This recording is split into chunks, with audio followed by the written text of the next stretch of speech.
नगे च सुरेंद्रे च कौशिके पाद संस्पृशि निर्विशेष मनस्काय श्री वीरस्वामिने नमः। आर्हत वाङ्मय में कहा गया है, पंचासव परिन्नाया तिगुत्ता छसु संजया पंच निगहना धीरा निगंथा उज्जुदंशिणो आश्रय। नौका में छेद होता है तो वह नौका अगर पानी में आगे बढ़ेगी, उसमें कोई यात्री आदि बैठे होंगे तो खतरा हो सकता है। वह सच्छिद्र नौका डुबोने वाली बन सकती है। नौका निश्छिद्र होती है, ठीक होती है, चालक भी ठीक होता है और भी अनुकूलताएं होती हैं, तो वह नौका उसमें स्थित लोगों को पार पहुंचाने वाली हो सकती है। तो नौका तो दोनों ही नौका ही हैं, परंतु नौका नौका में अंतर है। यह छेद जो होता है, अब छेद कहीं कहीं का छेद अच्छा भी हो सकता है, कहीं कहीं का छेद अच्छा नहीं भी होता। चलनी है, वो छानना है आटे को, वहाँ छोटे छोटे छेद भी हैं तो वे उपयोगितापूर्ण हैं। तो छेद होना या नहीं होना, विशालता का होना या संक्षिप्तता का होना, ये सापेक्ष चीज़ें हैं। बस उनकी उपयोगिता है तब तो छेद भी ठीक है, उपयोगिता है तो विशालता भी ठीक है, उपयोगिता है तो निश्छिद्रता भी ठीक है, और उपयोगिता है तो संक्षिप्तता भी ठीक है। पंडाल विशाल है तो विशालता की उपयोगिता है, तो कहीं कहीं एक छोटे हॉल की भी उपयोगिता हो सकती है। 20-25 सांसदों की कोई छोटी सी अनुव्रत के संदर्भ में गोष्ठी करनी है, अनुव्रत संसदीय मंच की भी बात, 20-25 सांसदों की मीटिंग करनी हो, कुछ मंत्रियों की अनुव्रत के संदर्भ में गोष्ठी करनी हो, छोटी सी गोष्ठी है डायलॉग के रूप में, तो वहाँ विशाल पंडाल में आकर बैठना अपेक्षित नहीं है। वहाँ छोटे से हॉल में भी वह गोष्ठी, राउंड टेबल पर भी वैसी गोष्ठी एक हॉल में भी हो सकती है।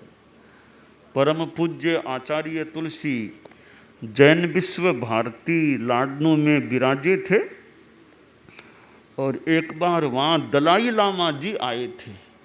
दलाई लामा आए, मुझे स्मरण हो रहा है, वो गुरुदेव से जब मिले तो कहा fit fit are you, fit fit. उन्होंने, दलाई लामा ने पूछा आप ठीक है ना, ठीक है ना, तो गुरुदेव ने मुस्कुरा के अपने ढंग से जवाब भी संभवतः दे दिया। प्रथम बार वो प्रज्ञालोक का हॉल, उसके कहीं आसपास वो आए, गुरुदेव से यूँ मिलना हुआ। फिर दिन में तो एक डायलॉग का कार्यक्रम रखा गया, तो वो डायलॉग का कार्यक्रम मुझे जहाँ तक याद है पंडाल में नहीं रखा। विशाल पंडाल तो सुधर्मा सभा का, वहाँ नहीं रखा। सचिवालय का जो एक ऊपर जो छोटा हॉल सा होता था, वहाँ वो डायलॉग का प्रोग्राम, कई लोग उसमें बैठे थे, गुरुदेव तुलसी भी विराजे थे, मैं भी पास में गुरुदेव के पास बैठा था, इधर वो प्रोग्राम हुआ था। तो अभी संयोजक मुनि जी ने जो कहा कि विशालता, तो विशालता की अपनी उपयोगिता है, कहीं कहीं संक्षिप्तता की भी अपनी उपयोगिता है। तो जहाँ जो काम में आ सके उसको काम में लेना चाहिए। कहीं बड़े संतों की उपयोगिता है, कहीं छोटे छोटे बाल मुनियों की भी उपयोगिता हो सकती है। बड़े बड़े पढ़े लिखे बहुत वर्षों से दीक्षित कार्यकारी संत हैं, उनकी बहुत उपयोगिता है, तो कहीं कहीं छोटे बाल मुनियों की भी अपनी उपयोगिता हो सकती है। कोई संयोजन कराना है तो बड़े संतों को भी जो ट्रेंड हैं ऐसों को कहो वो संयोजन करे, कार्यक्रम का संचालन करे। और कहीं पानी पिलाना है तो बाल मुनि भी थोड़ा पानी लेकर आ जाए, पानी पिला, तो वहाँ अपनी अपनी उपयोगिता है। तो छोटा या बड़ा, छोटे की अपनी उपयोगिता हो सकती है तो बड़े की अपनी उपयोगिता हो सकती है। तो जहाँ जिसकी ज़रूरत है बस उसको यथा औचित्य काम में ले लिया जाए, यह आदमी की बुद्धिमत्ता होती है। तो हमारे जीवन में भी हम देखें कि छेद की भी कहीं उपयोगिता है। यह नाक, हमारा नाक में मानो छेद हैं, इन छेदों की कितनी उपयोगिता है, श्वास लेने में कितनी उपयोगिता है। नाक कभी जाम हो जाए, थोड़ा नाक जो जाम सा हो जाए तो थोड़ी श्वास लेने में भी, नाक से श्वास लेने में कठिनाई, फिर मुंह से श्वास लेने की नौबत आ सकती है। तो छेद का होना भी ठीक है और छेद का न होना भी ठीक है, जहाँ अपेक्षित नहीं है। अब शरीर में और कहीं छेद हो जाए, चोट आ जाए, छेद हो जाए, तो वो अनपेक्षित अनुपयोगी भी हो सकता है। तो हमारा यह जगत है वो सापेक्षता से मानो युक्त है। कोई कोई चीज़ निरपेक्ष भी हो सकती है, सापेक्षता बहुत है कि इस अपेक्षा से यह ठीक है और इस अपेक्षा से वह चीज़ ठीक है। तो एक संस्कृत में एक श्लोक आता है, अमंत्र मक्षरम नास्ति, नास्ति मूल मनौषधम, अयोग्य पुरुषो नास्ति, योजकस्तत्र दुर्लभ है। कि कोई भी ऐसा अक्षर नहीं है, जैसे कै ख ग घ ए आ कै का की ख खा, कोई भी अक्षर ऐसा नहीं है, यानी कोई भी अक्षर है नहीं ऐसा जो मंत्र न बन सके, जो मंत्र में काम न आ सके। और कोई ऐसा मूल नहीं है, जड़ी बूटी नहीं है जो औषध के रूप में काम में न आ सके। सामान्यतया प्रायः ऐसा कोई आदमी नहीं है जो जिसमें कोई भी योग्यता न हो। प्रायः कोई न कोई योग्यता तो आदमी में मिल ही सकती है, प्रायः सामान्य लोगों में। तो फिर प्रश्न है कि कठिनाई क्या है? जब हर अक्षर मंत्र बन सकता है, हर मूल में दवा बनने की अर्हता होती है, सामान्यतया प्रायः हर आदमी में कोई योग्यता भी होती है, तो फिर क्या कठिनाई? कठिनाई एक है, योजकस्तत्र दुर्लभ है। योजित करने वाला आदमी मिलना कई बार मुश्किल, कहीं हो सकता है, दुर्लभ हो सकता है। कि अब अक्षरों में मंत्र बनने की अर्हता है, कौन से अक्षरों को कहाँ फिट करना, यह ज्ञान हो आदमी में, एक साधनाशील आदमी कोई मंत्र को स्थापित करे तो उसका महत्व हो सकता है। श्रीमद् जयाचार्य जैसे और भी हमारे ज्ञाता साधक व्यक्ति किसी मंत्र का निर्माण करते हैं, उपसर्ग हर स्तोत्र भी है, नवकार मंत्र भी है, और भी हमारे तो ओम भिक्षु जय भिक्षु ऐसे मंत्र हैं। अब गुरुदेव तुलसी के गीत में आ गया, ओम भिक्षु जय भिक्षु मंगलकारी, ओम भिक्षु जय भिक्षु मंत्र ओ विघ्न हरण मंगल, संकट मोचक भयहारी हो संतान,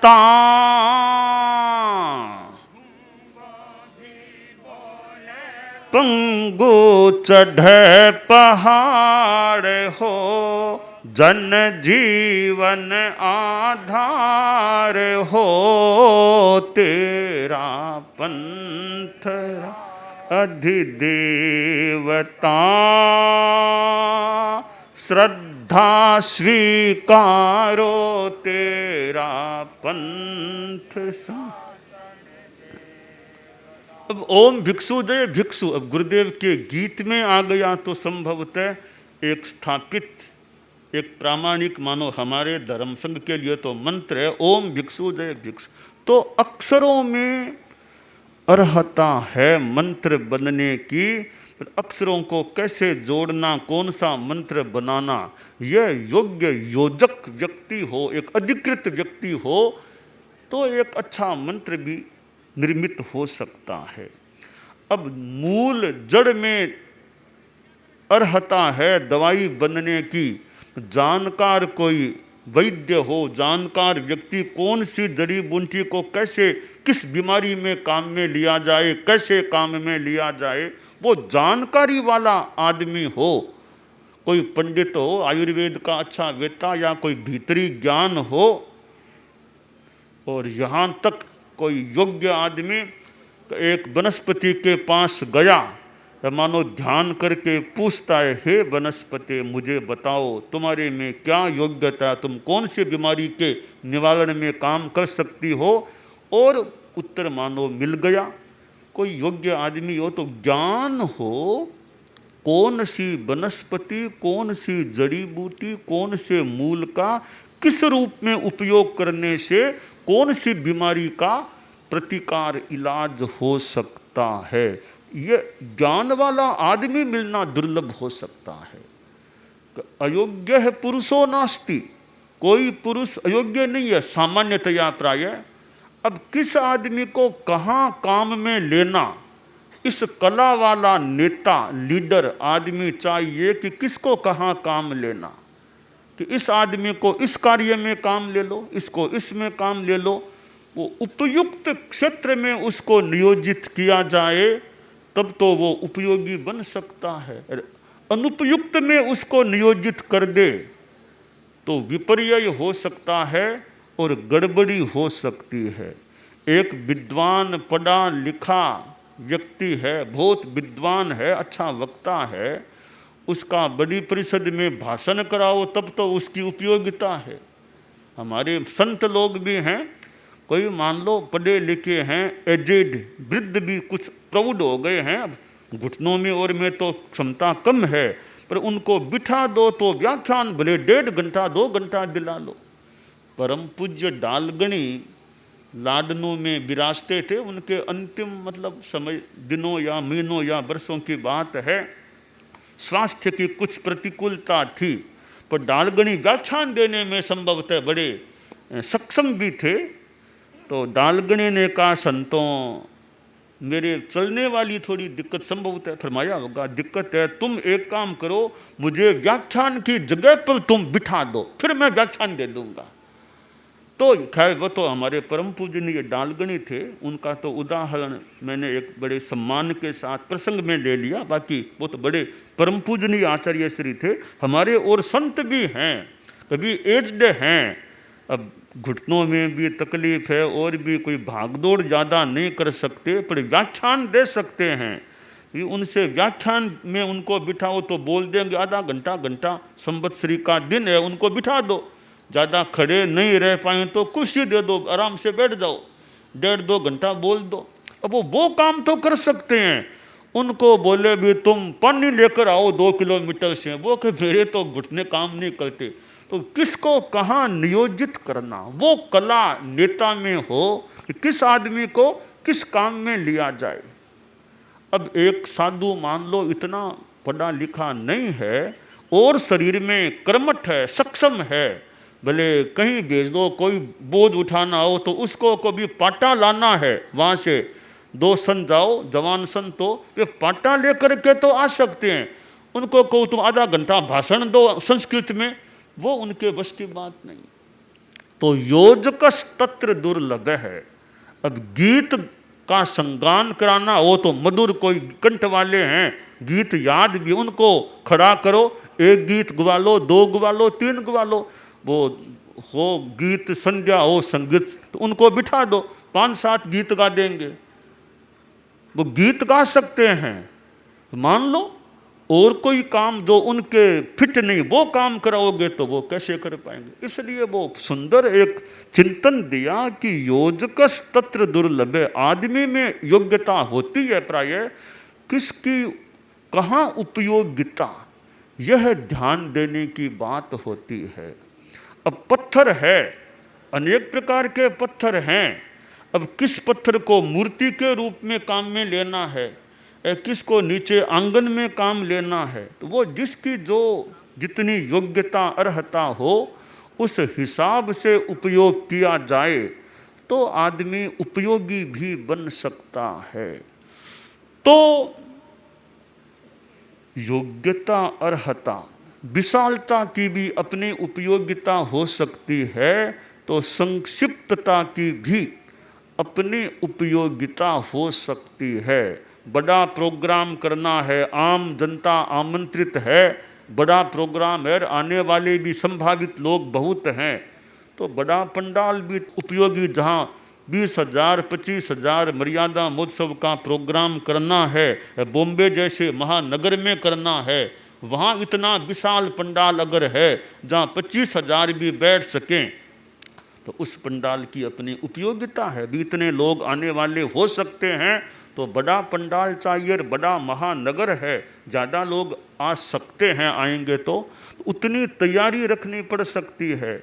और भाई कुछ मंत्रियों के साथ एक मीटिंग करनी है, किसी राज्य के एक केंद्र के मंत्रियों की मीटिंग कभी अनुव्रत के बारे में करनी है, तो एक हॉल में भी वो की जा सकती है। तो विशालता की भी अपनी उपयोगिता है, तो संक्षिप्तता की भी उपयोगिता। कैसे? 2-3 घंटा तो मान लो जब तक प्रोग्राम चले तब तक तो पंडाल की उपयोगिता है, पंडाल के प्रोग्राम के बाद संतों को ठिकाने में जाना, तब कहे नहीं पंडाल में बैठे रहो, यहीं बैठे रहो, तो दिक्कत हो सकती है ना। तो वहाँ तो एक छोटा अच्छा मकान मिलेगा, कमरे मिलेंगे, तो आराम से रह पाएंगे। वो दिन भर पंडाल, दोपहर में पंडाल क्या काम आएगा, इतने तप जाएगा, या कैसे तो संत आहार करेंगे, तकलीफ पा सकेंगे, कहीं चींटियाँ कहीं कुछ, तो वहाँ उस मकान की ज़्यादा उपयोगिता हो सकेगी, जहाँ कमरे हैं, छोटे हॉल हैं, वहाँ आराम से संत रह सकते हैं। तो यह एक सापेक्षता हमारे जीवन में जुड़ी हुई है कि कहीं किसी की उपयोगिता और कहीं किसी की उपयोगिता। कभी गाड़ा नाव में, कभी वो नाव गाड़ा में, जब जैसी उपयोगिता हो वैसा करना हो सकता है।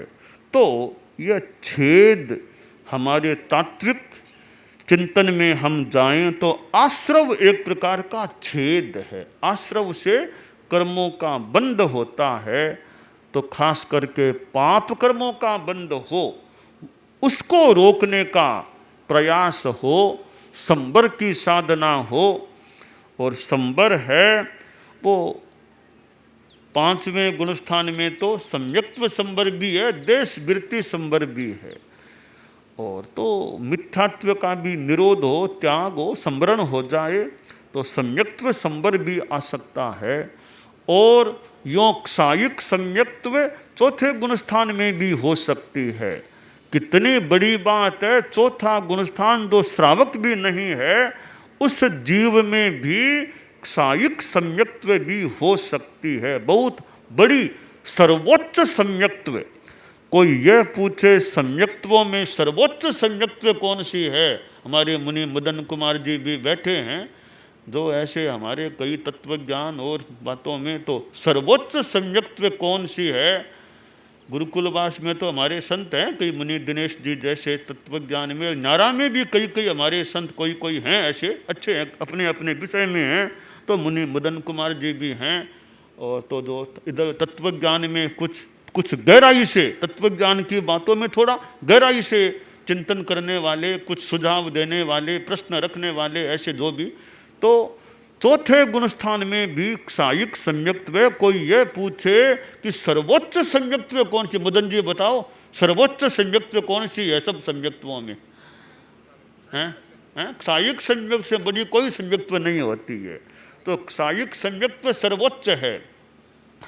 और 14 गुणस्थानों में सर्वोच्च कौन सा गुणस्थान है? तो 14वां गुणस्थान सर्वोच्च है, क्योंकि वहाँ सारे संबर हो जाएंगे, संपूर्ण संबर, खासकर 5 संबर हैं, पांचों संबरों की विद्यमानता 14 गुणस्थानों में एकमात्र 14वें गुणस्थान में होती है। और किसी भी गुणस्थान में पांचों के पांचों संबर एक साथ हो नहीं सकते। अयोग संबर तो पूर्ण रूपेण 14वें गुणस्थान में ही होता है। तो आश्रमों को रोकने के लिए संबर की साधना हमारी आगे बढ़ती रहे, पुष्ट हो, जब तक मंजिल न मिले तो हम निश्छिद्र बनने का प्रयास करें, यानी आश्रमों को रोकने का प्रयास करें। यह हमारे लिए कल्याणकारी हो सकता है।